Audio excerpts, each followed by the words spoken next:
Listen to my story about a man named Jed. A poor mountaineer barely kept his family fed. And then one day he was shooting at some food, and up through the ground come a bubbling crude oil, that is, black gold, Texas tea. Well, the first thing you know, old Jed's a millionaire. The kinfolk said, Jed, move away from there. Said, California is the place you ought to be. So they loaded up the truck and they moved to Beverly Hills, that is, swimming pools, movie stars. The Beverly Hillbillies.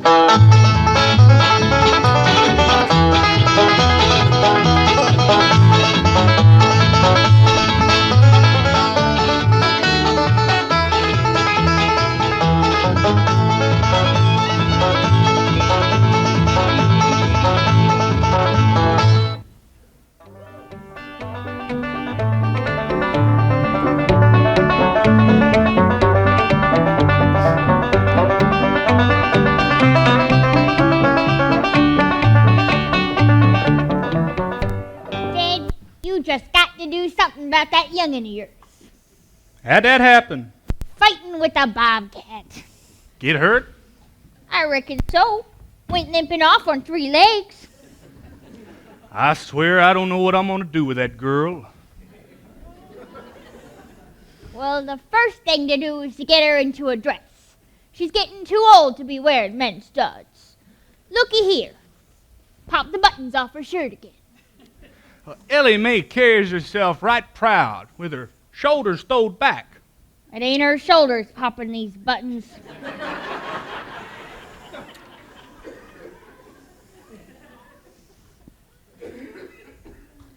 What was that, Ellie? Oh, up to the cabin. It caught me a critter. What's she doing now? Climbing down that big old elm tree down by the slough. Climbing, wrestling bobcats. She's a fully grown-up, rounded-out female woman, and she's got to start acting like one. Well, one of these days some feller'll come a-courtin'. They come a-courtin' when she was 12. And what did she do? She whooped a tar out of 'em. And that's what she still does. Only now she's 17, and she better be a-marryin'. Oh, she'll find herself a husband. Won't find one wrestling. Ain't no boy wants a wife gonna whoop 'em every day. Well, seems to me that it used to rile them boys up something awful when Ellie Mae'd whoop 'em wrestling. But here lately, they've been standing in line to get whooped.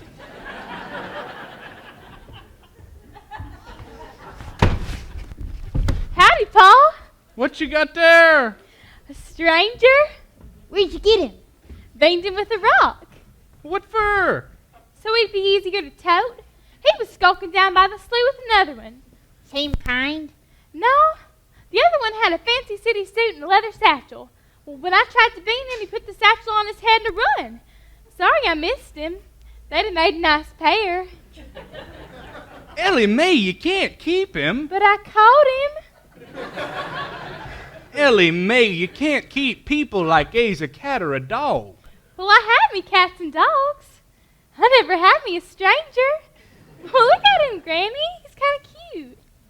That there ain't no stranger. That's the fella from the Petroleum Company. Was round here last week. What's a petroleum?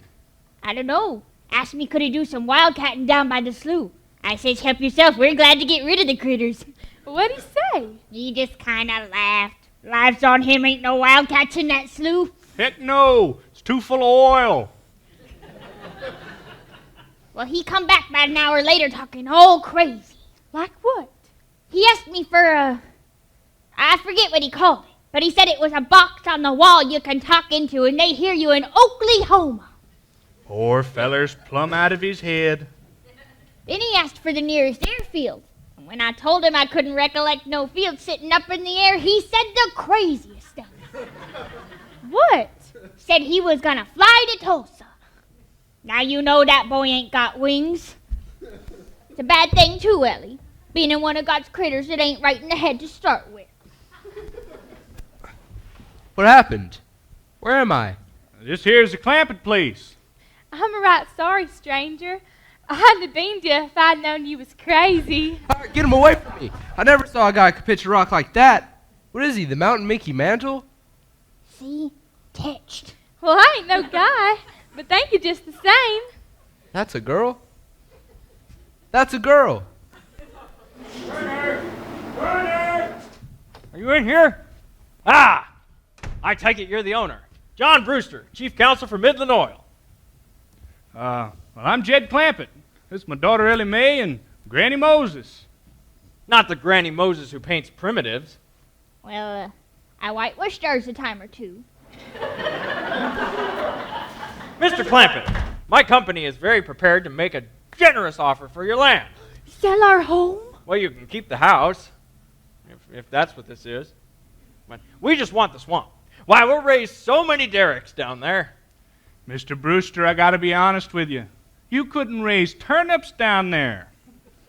He's right. That ground looks black and rich, but it's so greasy you could just squeeze the oil out of it. I noticed. I noticed. Mr. Clampett, don't you see that's what we want? You're a very rich man. How big a rock you bean him with, Ellie? No bigger than a hedge apple. Stranger, if money was skunk oil, a hound couldn't smell me. My company will change all of that, Mr. Clampett.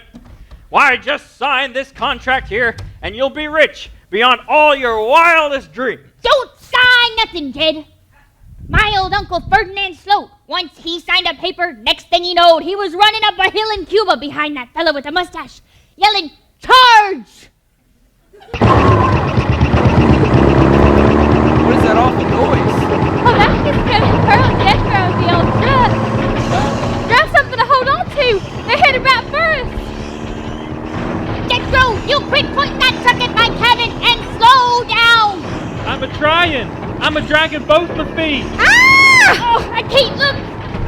Ah!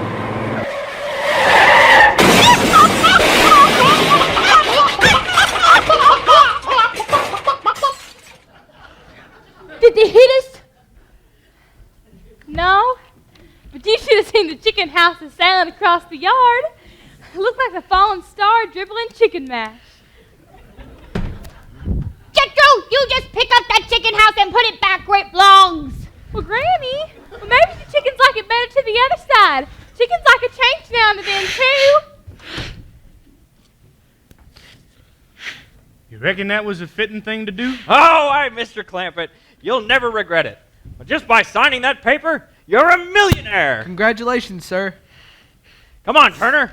I want to go squish my feet around in that beautiful slime again.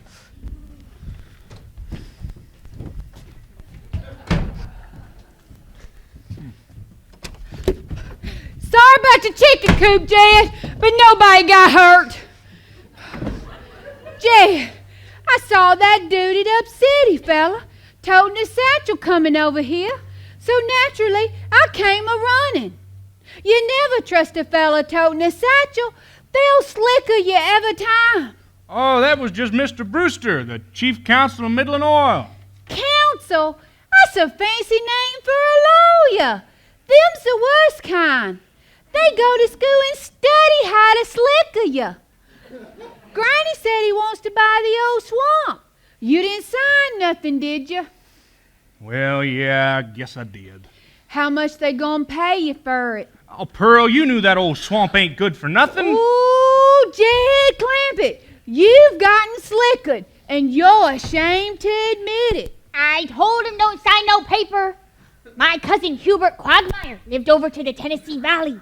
Once he signed a paper, next thing he knowed, his house was covered up by the biggest lake you ever did see. No paper signings burning your bridges afore they's hatched. How much, Jed? Well, they said depending on how much they could pump out, it'd be anywhere between 25 and 100. 25 and 100? Now, I know it don't sound like much, but Mr. Brewster seemed to set a good store on how he was paying me in some of them new kind of dollars. Oh, Jed, they ain't no new kind of dollars. They's new to me. I've heard of gold dollars and silver dollars and paper dollars, but he's paying me in, what do you call it, $1,000,000. $1,000,000? Jethro! It's all written down in this paper. You can see for yourself. Saints alive! You're a millionaire! Help! Ma, She fainted. I guess she's still flusticated because we hit the chicken coop. He used the smelling salts, Pearl. What happened? Did we hit the chicken coop? Yep. But nothing broke but a couple of eggs. Nothing for you to faint over. I have never fainted before when you hit that chicken coop. No. No. No. I fainted 'cause your Uncle Jed, he's a millionaire. There she goes again. Gee, if it's that bad, I'm sorry for your trouble, Uncle Jed. Well, thank you, Jethro. Is it really that bad, Pearl? Is what that bad? Being a millionaire. Oh, Them's for smelling, not drinking. Jed, it means you're rich. Me? The richest man in these hills. Maybe the whole state. You could have anything you want. Do anything you want and live any place you want. That's what Mr. Brewster was saying. Pearl, do you think I ought to move? Oh, Dad, how can you even ask? Look around you. You're 8 miles from your nearest neighbor. You're overrun with skunks, coons, possums, and bobcats. You use kerosene lamps for light, a wood stove to cook on, winter and summer. You wash with homemade lye soap, and your bathroom is 50 feet from the house. And you ask, should you move? I guess you're right. Man be a dang fool to leave all this.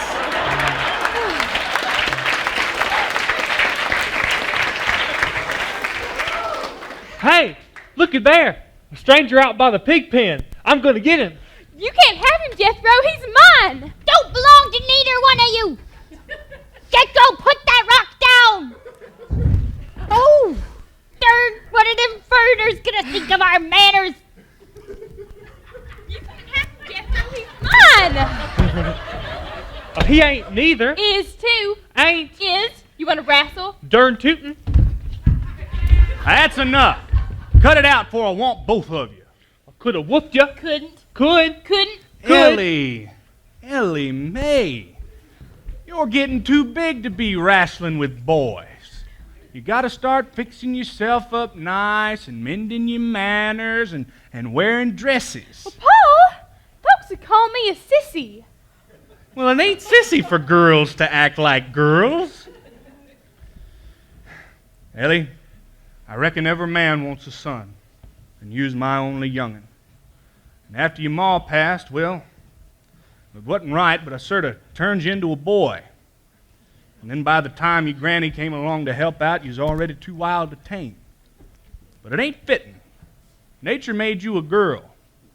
And here lately, she's been getting more and more positive about it. You're right purty, Ellie. You're the living picture of your ma. Oh, Paul. You in here again?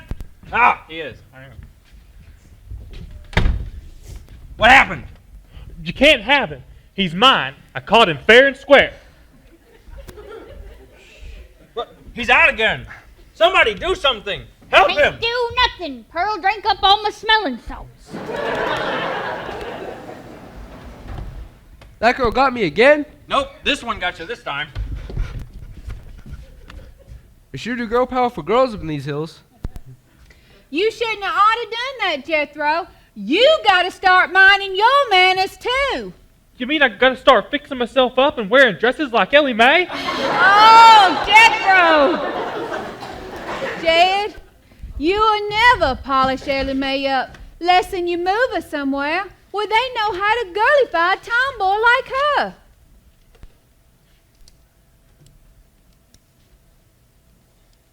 Mr. Brewster, Yeah. you're a city fella.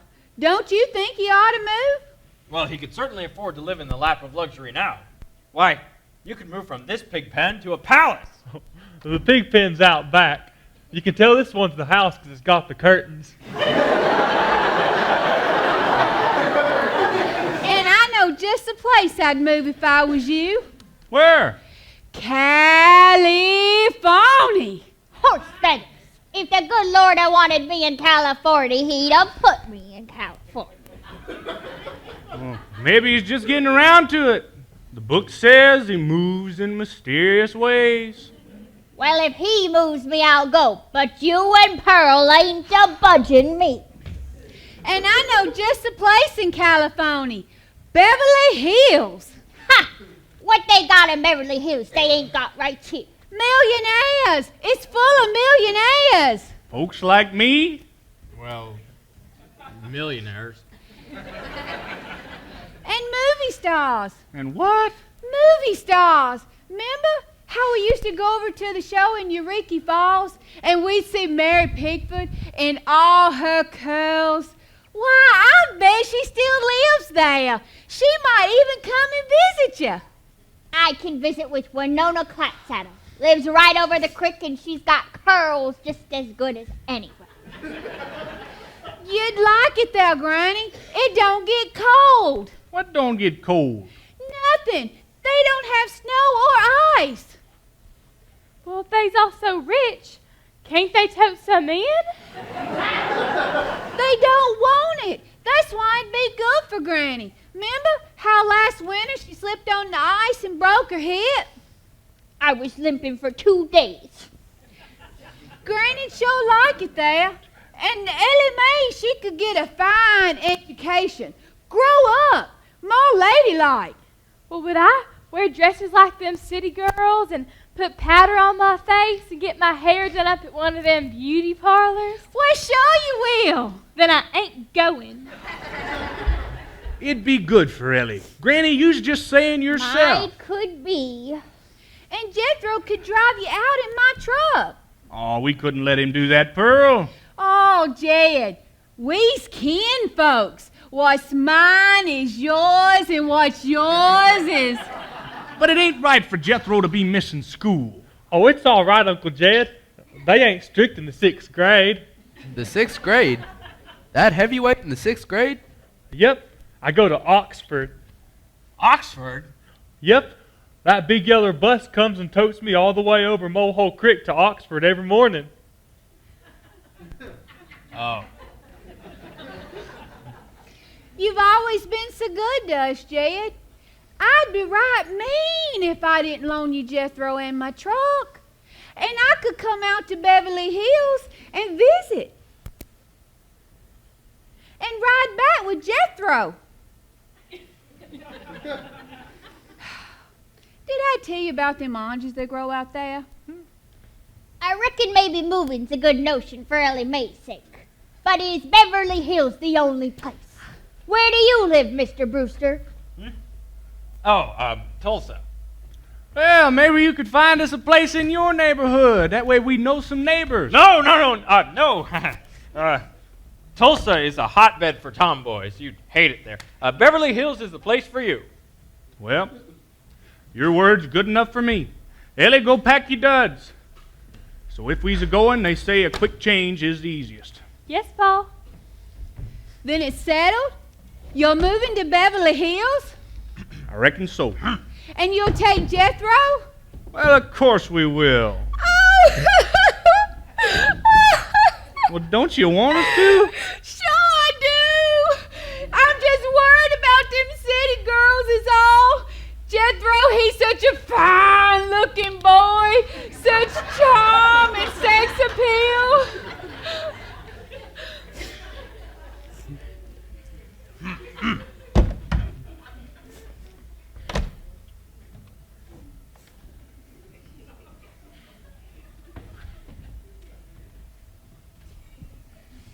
Mr. Brewster, boys take after they maws, don't you think? I don't know. My wife and I have all girls. Oh. Oh. Jethro, start loading up the truck. No! Put me down!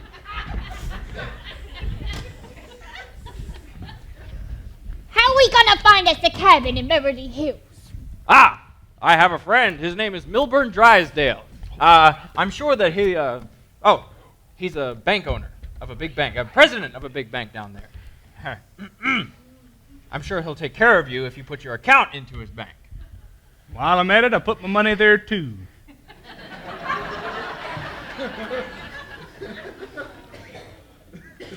Fine. Come along, Turner. I'll give him a call. I'm sure he'll be happy to find you a suitable home. Well, thank you kindly. Goodbye. Goodbye. Goodbye. I'm all packed, Paul. Jethro, grab this table. And remember, if you need your mother, I'm always ready to come. Oh, thank you, Ma. Ellie Mae, if you need help fixing your clothes or anything, don't hesitate to call. I'll come a-running. Goodbye, Cousin Pearl. Jed, for you, I'd drop any and everything. So long, Pearl. Come along, Granny. Granny, don't go straining yourself at your new house. You need me? I'll come help with the settling down. Pearl, I lived here a spell of years. Maybe after we've gone, you could move the pigs in here. This place does have the curtains.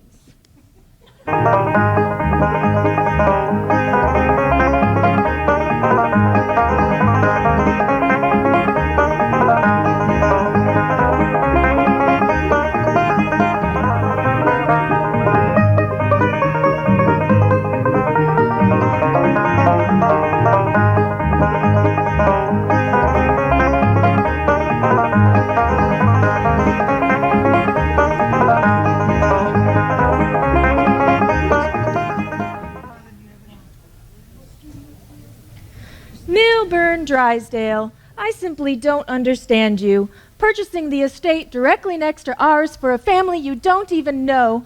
What reason can you have for such an action? Oh, well, I have 25 million reasons, Margaret, and they're all deposited in my bank.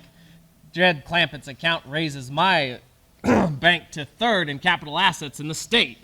Money is money, Milburn. Oh, and you can say that again. But position, breeding, that is what is important. We don't want riffraff living under our very noses. Oh, the Clampetts are my kind of people, Margaret. Loaded. Besides, John Brewster sent them to me. What does he know about society? He's an oil. Apparently, so are the Clampetts, up to their clavicles. Even so, rushing me here from a sick bed. Oh, Margaret, you're as healthy as I am. Neither you nor the doctors will ever understand how I suffer from my migraine headaches. Well, I shall greet them, Milburn, but we shall not mingle with them socially until I have a full genealogical check run on them. I think I hear a car. Well, if it's the Clampetts, they have singularly poor taste, with their millions riding around in last year's Chevrolet. No, it's just Miss Hathaway. What ho, mon capitan!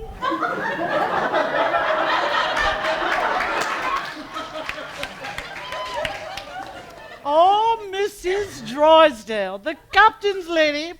How are we this fine day? Well, I don't know how we are, but I am upset. With your qualifications as a secretary, you should have found these people a home far from mine. I fear the Clampetts will be, how shall I say, nouveau riche. Well, they all so riche, the nouveau part hardly matters. Did you find a school for the children? Mission accomplished. I called Mrs. Pennyweather of the Pennyweather But that was my school. It's the most exclusive in the area. They won't take Goily Mountain children. Oh, but they did when I mentioned a donation for their library. They just built a library. I subscribed myself. Seems they spent all the money on the new building, and they need just a little more for some books. So what will happen is, Mrs. Pennyweather will come over and she'll put a cultured bite on it. What is that incredible noise? Looks like an old truck. I would venture to guess a garbage collector. Well, there isn't any garbage around here. They must have the wrong address. The Clampetts haven't arrived yet. I hope. They seem to be stopping. Oh dear. Milburn, make them go away. They look like hippies. Oh.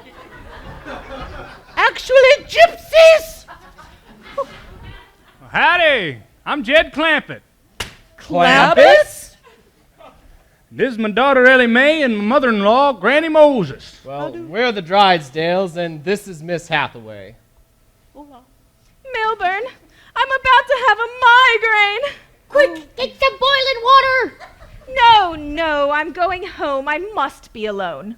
That's just how I had my children, all alone and out plowing an hour later. My wife is not having a baby. Oh no. Well, by the looks of her, it'll be pretty soon. Milburn, will you escort me home? Margaret, I think we should stay. I'm going. We're staying. I'm going. We're staying. I'm going. We are Janice, staying. that fox is Going. fixing We're to bite that staying. lady. I'm going.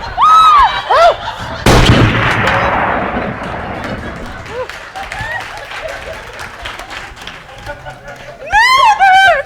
They're assassins! Oh, now, Margaret. Oh, no, ma'am. We're the Clampetts. Well, maybe the assassin family used to live here. I have 2 words for you. Get them out of here at once, if not sooner. That's 10 words. At a time like this, do you really expect me to count? Huh. Oh, my fox! You'll have to excuse my wife. She's been under a strain. I don't know why she's fussing so. These Beverly Hill foxes ain't got much meat on them. This one's sick anyhow. Look, all the fur molted off his belly. This here sandy soil, Jed, can raise us a good stand of corn here. Fine, we'll commence plowing tomorrow.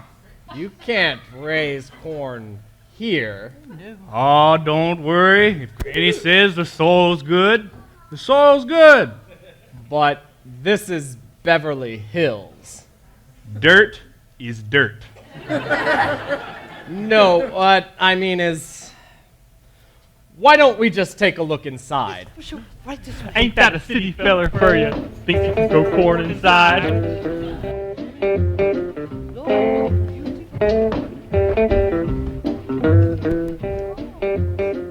Whee doggies.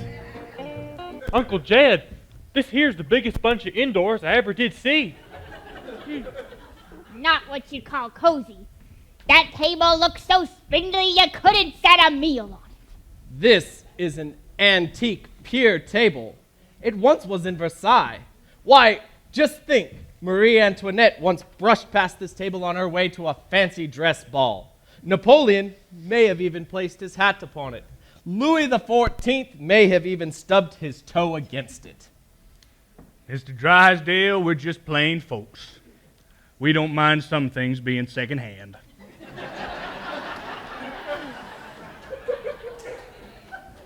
Well, if there ain't no stove, I guess I'll have to go to cooking out back again. Oh, there's a kitchen out there, and I completely stocked the freezer for you, Granny. I like to cook in the setting room so I don't miss nothing. Oh, never mind, Granny. We can move the stove out here. Why don't you just go take a look at it first, Granny? It is really lovely. Past the dining room and the butler's pantry. Well, come on, Jethro. I never did see a tree grew pans before. I suppose this is quite different from your former home. Well, I roughed it before. Reckon I can rough it again. But this is one of the finest mansions in Beverly Hills, built by one of our greatest actors, John Barrymore. Pretty fair stonemason, too. You know, it's real nice, Mr. Drysdale, but we had it first class back home, too. Ah, yes, those southern mansions, the Spanish moss, those beautiful large white pillars. Yeah, well, we left the moss, but we brung the pillars to put on the beds out here. I believe Miss Hathaway was talking about the wooden pillars. Yes, I was, yes. They never slept on one of them. Jed, can't start the stove. Can't find a wood box no place. Jethro, go get an axe from the truck and chop Granny some firewood. Oh, yes, Uncle Jed. I saw some dead trees outside, pretty near as tall as this house. But you don't need wood for the stove, Jethro. I reckon you're one of them career girls, Miss Hathaway. What else? Appears to me you don't know much about cooking. Paul, you should see that there kitchen. It's got an icebox big enough for a whole side of beef. Is that a fact? And guess what keeps that great big thing cold? What? 3 or 4 little bitty pans of ice, just like this. Shall we see the drawing room? Perhaps you'd like to... Wee doggies. Yes. Think of that, Ellie Mae. A whole room just for drawing. Yes.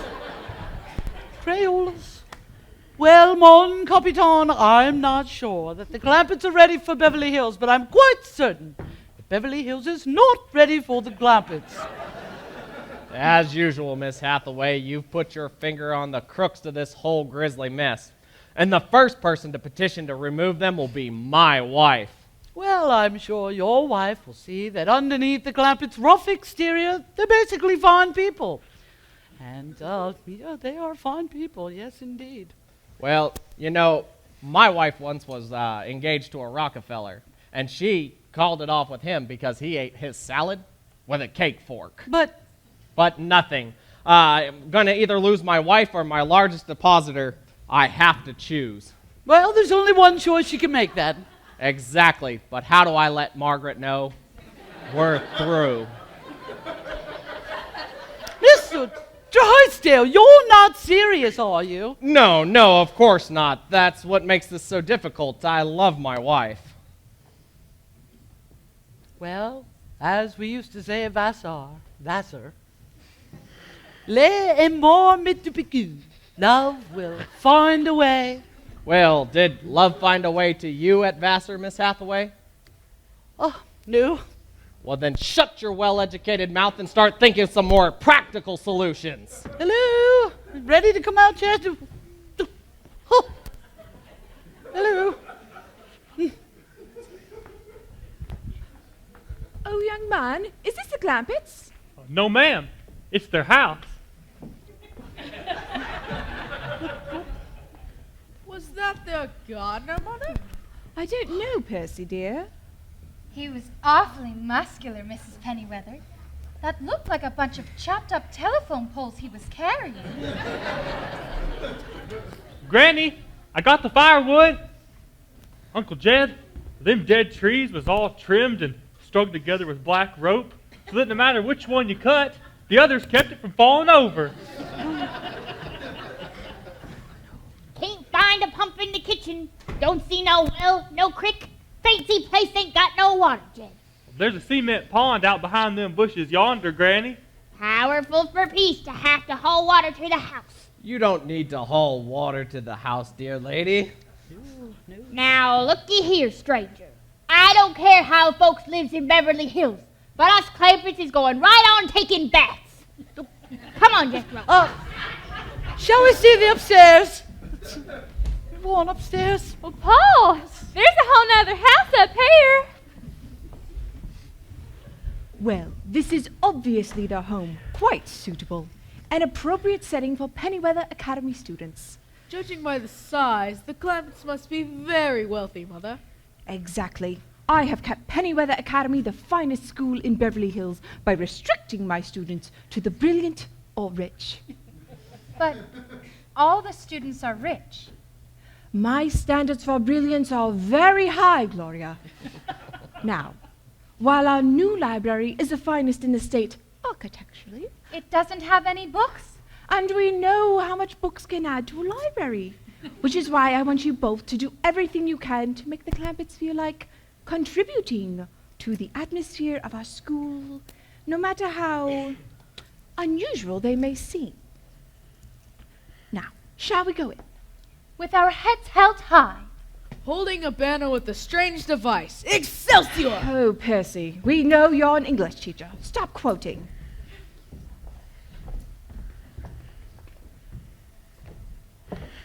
How do you do? I'm Mrs. Pennyweather.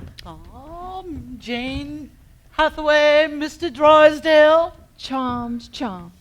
And the Clampetts, are they in residence? No, ma'am. In Beverly Hills now. Well, I see the staff seem to be here. I met the gardener outside, and this, I presume, is the handyman? Back home, they said I was one of the handiest. This is Mr. Clampett.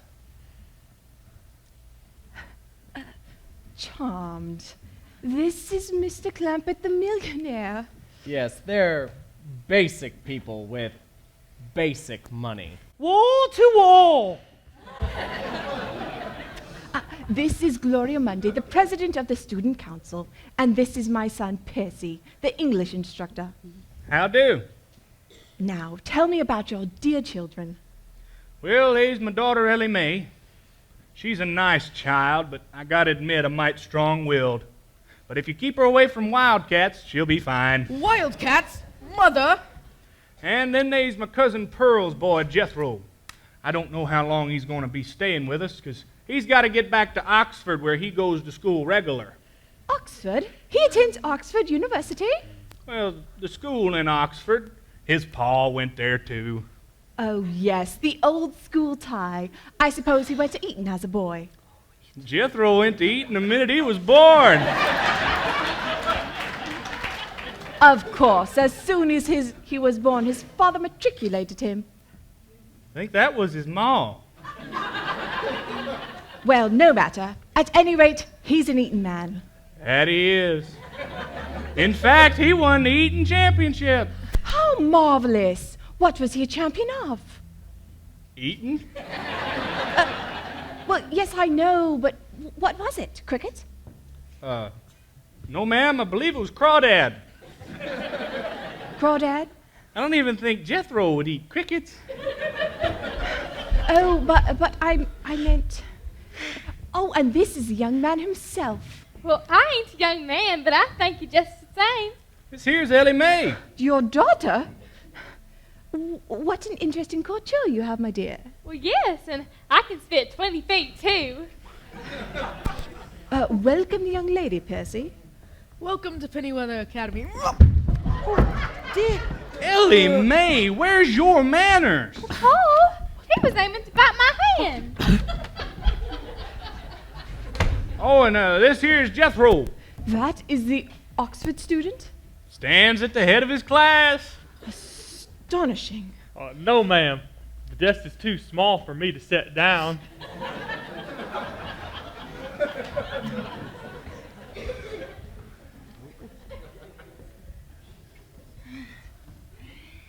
May I welcome you to Pennyweather Academy. On behalf of the Student Council, I'm Gloria Mundy, the president. Oh, go on. You funning me. I know the president's a man. I never met a boy with so many muscles who had a sense of humor with so many muscles. Gloria! I am not entirely sure the Clampetts will feel comfortable at Pennyweather. Oh, they could read a lot of books in the library. But would people like this make us an endowment? Well, sure we would. Granny'll make you anything you want. You just gotta give her a pattern. Don't you love your new home? It's so big, and there are only 4 of you. Why, you must each have a big bedroom suite. I guess we do. Darling.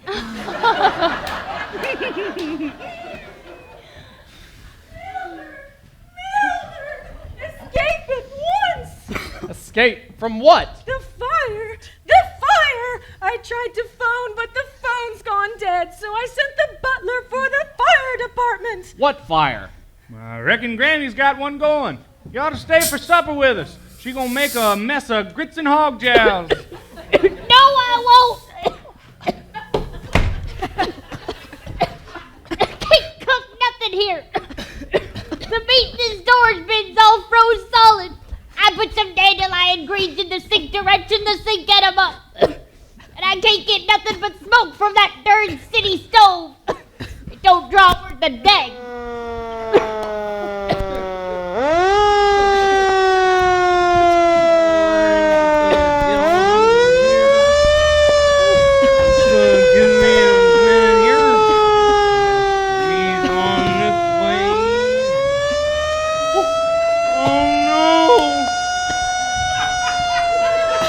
Gotta get me to this fire out here and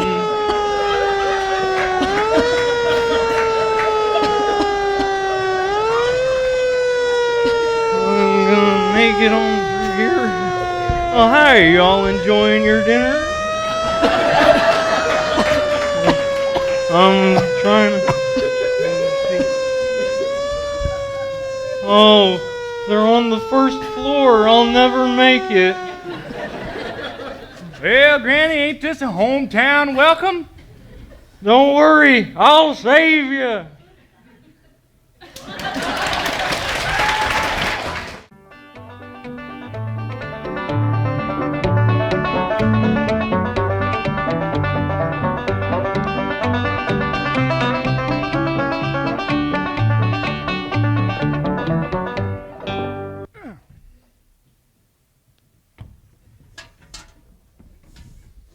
Like that, Granny?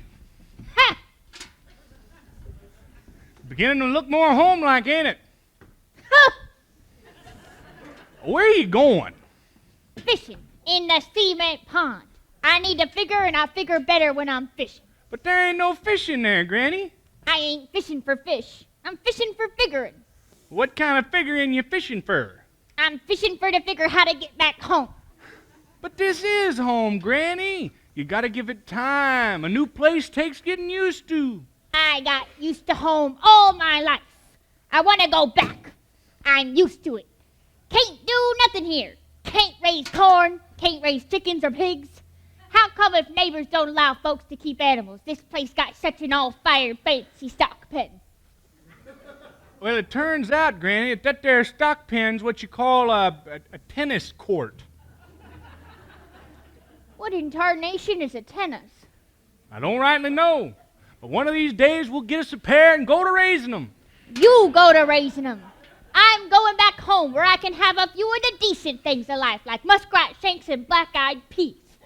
I knowed you was getting homesick from muskrat, so I sent Jethro out a-hunting some. He won't find none. I've been all over these Beverly Hills, and let me tell you, it ain't easy.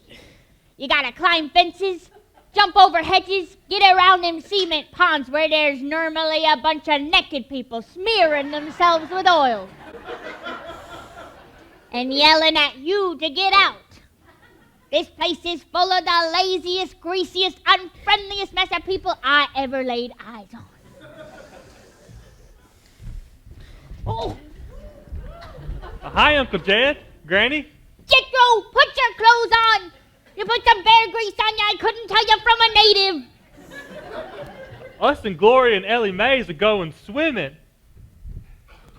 Ellie Mae says go ahead. She popped out of her first 2 suits and now she's working on her 3rd. Jethro, I thought you was fixing to get Granny some muskrat. Oh, that's my fault, Mr. Clampett. I told him all the furriers would be closed. And besides, I didn't want to let him out of my sight. Oh, go on, Gloria. I saw you with that Frederica Collins in the school snack bar. Oh, shucks. That weren't nothing. We was just having an intellectual discussion. Frederica is fascinated by my intellect. Come on, let's go down to the cement pond. The pool! The pool! Why do you keep saying that, Percy? Well, if you're so unhappy, Percy, why are you dating Ellie Mae? It's Mother. She says if I want to keep my tenure, I better deliver some books. That's another reason I don't like it here.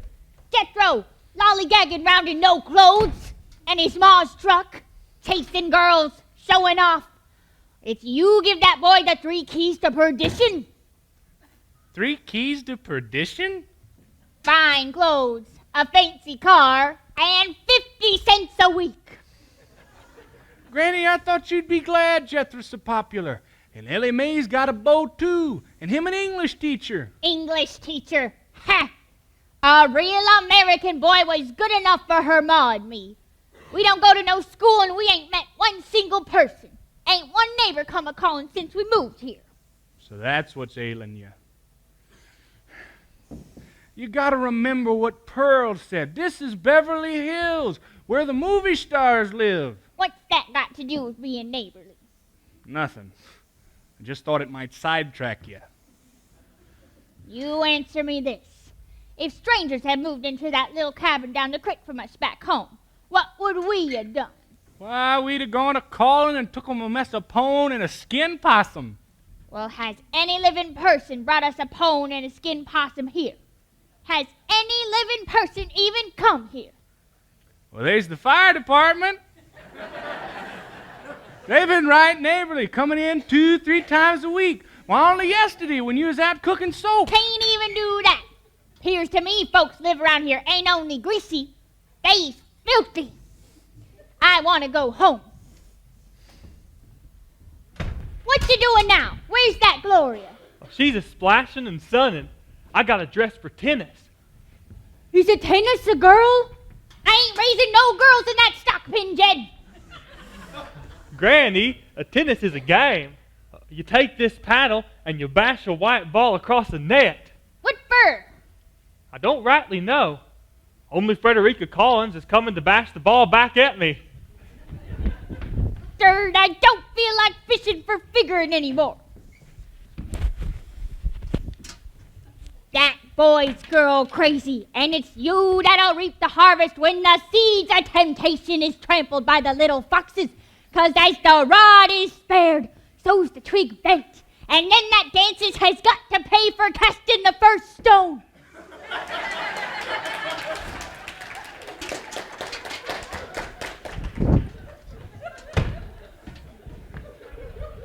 I don't know what she said, but she could sure stir up a camp meeting with it.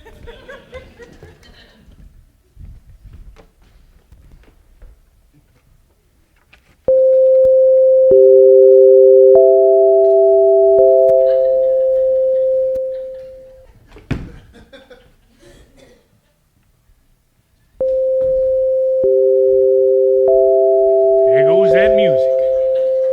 Jethro, you ever find out where that music was coming from? No, sir, I didn't.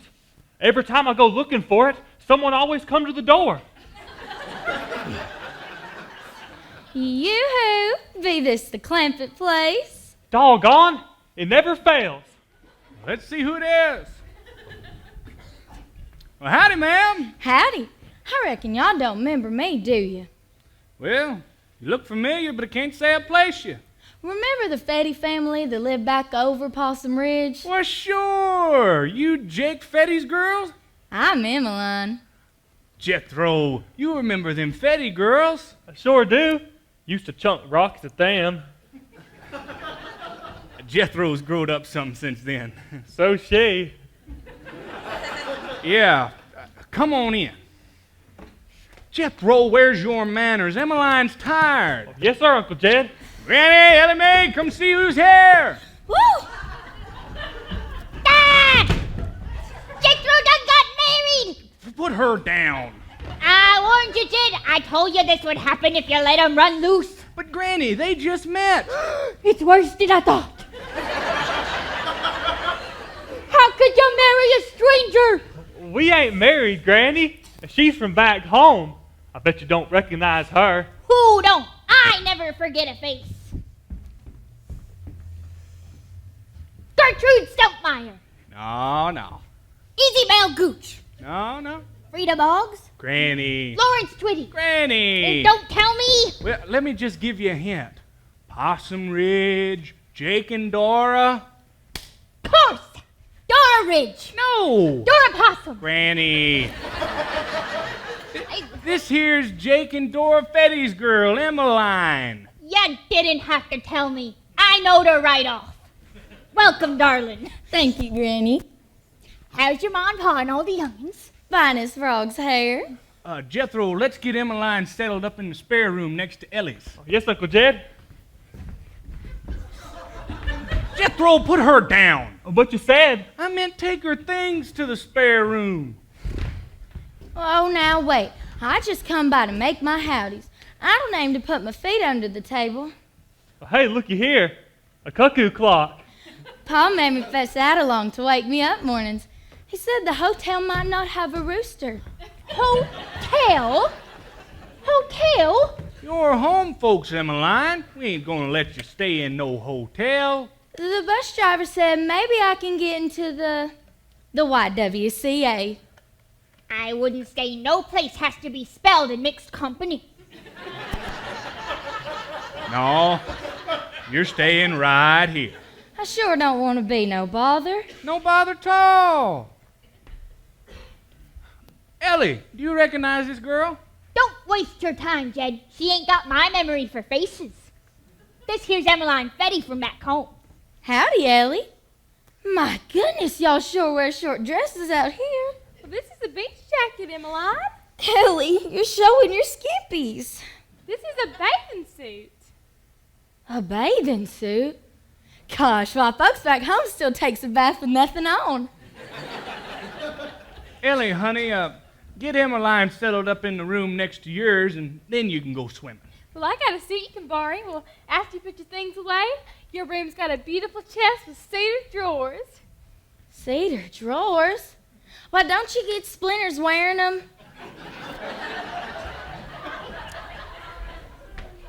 She sure is a hick, all right.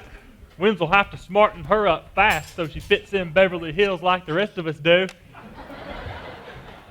How come you reckon Jake and Dora didn't write us their daughter was coming to Beverly Hills? Maybe because they can't write. She's uncommon purty for a Fetty.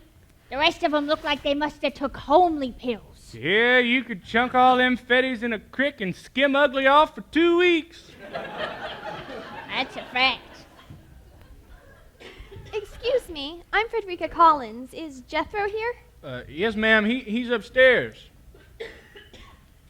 You the one interested in his intellect? Isn't it incredible? Yup. I'm a psychology major, and I've never seen anything like Jethro before. I plan to use him for my thesis. Now maybe you think me old-fashioned, Jed.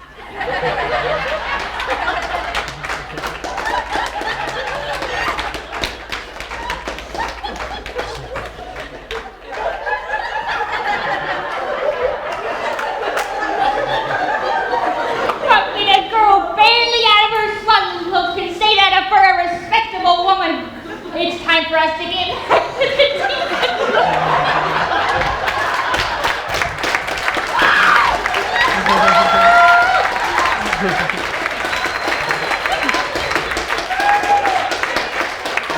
back home. Just remember, don't burn your bridges before you take a stitch in time.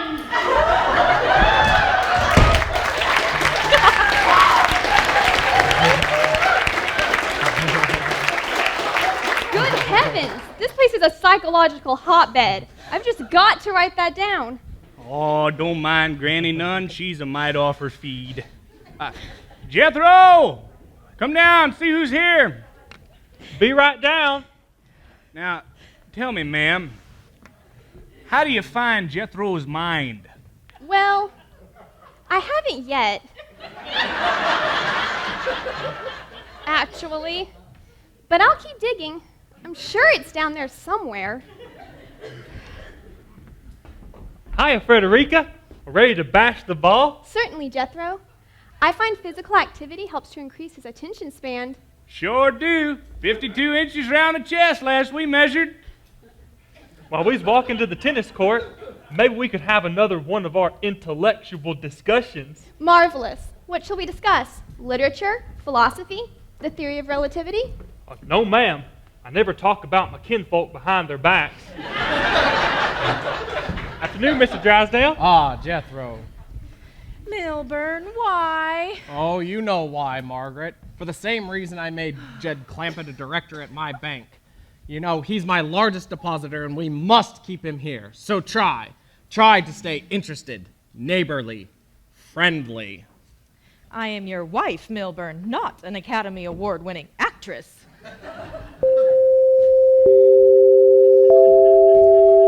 Oh, howdy, Mr. Drysdale. Miss Drysdale, come on in and sit down. Oh, we can't possibly stay. We just dropped in to be neighborly. That sure pleasures me, ma'am. Most folks ain't so friendly. Their husbands are not bank presidents. Well, we don't care if they's as rich as us. Tell you the truth, Granny's been so lonesome for callers, she wants to go back home. No. That's just why we're here. Because we're here to tell you we're going to throw you a party to introduce you to society. Oh, you're giving us a party at your house? Not in my house. No, of course not. In your house. It's better if people meet you in your natural habitat. Settings. Well, that's right. Nice. Granny, come see who's here. You'll help her, won't you, Miss Drysdale? Granny's a good woman, but she ain't what you'd call a society hostess. No, she ain't. Isn't. Oh, Milburn, it's contagious. How do, Mr. Drysdale? How you been keeping, Miss Drysdale? How's your grain? My what? You know, your grain. Migraine. Oh, my migraine. Frightful. You'll never know how I suffer. Mornings is all I can do to get down a mouthful of tea. I was like that when I was carrying Ellie's ma. All sloshing round and squirmy as a snake in shedding season. But migraine is a headache. Yep, and they's worse after they come. But I know just the thing for you. Jed, reckon I could whop up a batch of my stomach mash for Miss Drysdale? Oh, I couldn't let you the trouble. Oh, no trouble at all. Got most of the fixins. Pecoon root, wretchweed, sourdock, skunk oil, snake wart, chicken gizzards, stump water, and slippery elm ooze. A few more things that's secret. And I'll send Jethro to get the biggest toad he can find. You use a toad? Just for testing. I give it a swaller and see how far it jumps. Last time set a new record. Jumped clean over Alverna Bradley's privy. Oh, wow. That is awfully high for a toad. That was Alverna. She had the stomach ailing. Milburn! I must go home at once. But I thought you was going to help Granny with the party. What party? We's a giving one to meet the neighbors. A party! Say, that's a right good idea. When is it? Need time to fix things. Couldn't do it for tomorrow night. Tomorrow? Don't know what victuals to fix. Do folks round about like skunk stew and dandelion rice? Oh, goodness. Anything. Just do a simple menu. Milburn, take me home and get me a list of the people who owe your bank the most money. I'll invite them. That's right, neighborly, ain't it, Granny? Sure is. Oh, we're gonna have a doing for the folks next door. Jethro, me, and Ellie Mae, and Jed makes four. A keg of apple cider and a little Mountain Dew, and we'll all have ourselves a hullabaloo.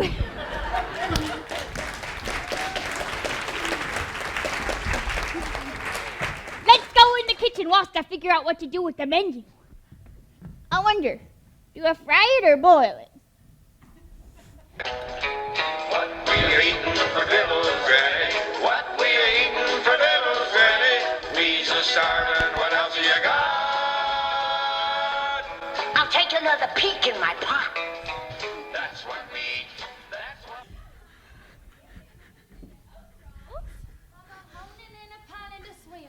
But looking like a goose that's plucked for Christmas. Just look at me, I'm all skin. Now, what would your pa think? Well, it jolted him some first time I did it, but then Miss Hathaway from the bank took me to buy clothes, and she explained it, and now it don't make no never mind to him. Well, I ain't a-going till he tells me it's fitting itself. All right, hold your horses. Paul, where are you?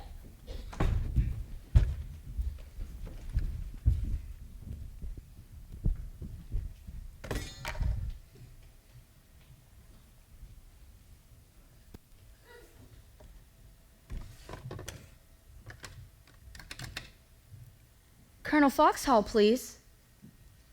Colonel. Rita.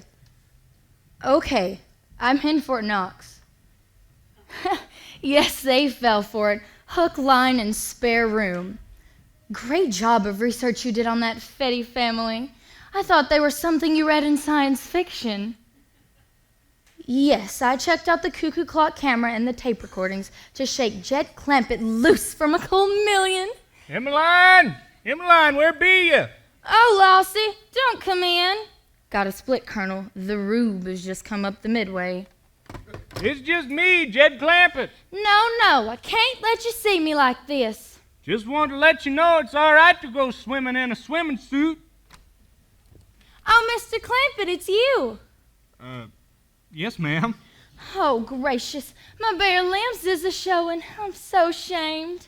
Ain't no call to be feeling ashamed, Emmeline. Things are different out here than they is back home. Please let me go to the YWCA. No, you're staying right here. Don't do that, Mr. Clampett. Don't do what? Don't close the door. All right, leave it open. I trust you, Mr. Clampett. Honest I do. Your mummy's so much on my daddy. Well, that's funny. You ain't no more than 5 feet tall. That's a fact. I reckon you wouldn't much more come to here on you. I think your cuckoo clock's broke. I'm gonna take it down and fix it. Oh, no, Mr. Clampett, don't do that. But the bird keeps jumping out and cuckooing. Maybe it's the mating season. Emmeline, I think you best forget about swimming and get you some rest. You're right. I'm feeling a mite poorly. Oh, thank you, Mr. Clampett. You're such a nice man. There it goes again. Miss Emmeline, I think you and that clock is wound a bit too tight. Hey, Emmeline, ain't you going swimming? No. I'm gonna go get dressed and take my clock to be fixed. But I thought you was tuckered out and was gonna lie down. Not anymore. I feel like $1 million. I guess I just don't understand girls anymore. I'll explain it for you, Uncle Jed, when I get time. Right now, I got me a dancing date with Groovy Monahan. Groovy Monahan? What about them other 2 girls? Tain't fitting to be beauing 3 girls at the same time, Jethro. Shucks, Uncle Jed. A man like me, with all the interests I got, one girl just purely ain't enough. What do you mean? Well, Gloria's for romancing, and Frederica exercises my mind, and Groovy, well, she says I got 2 left feet, but I'm the only boy strong enough to dance as long as she can. She's as cute and wiggly as a groundhog in a grass fire.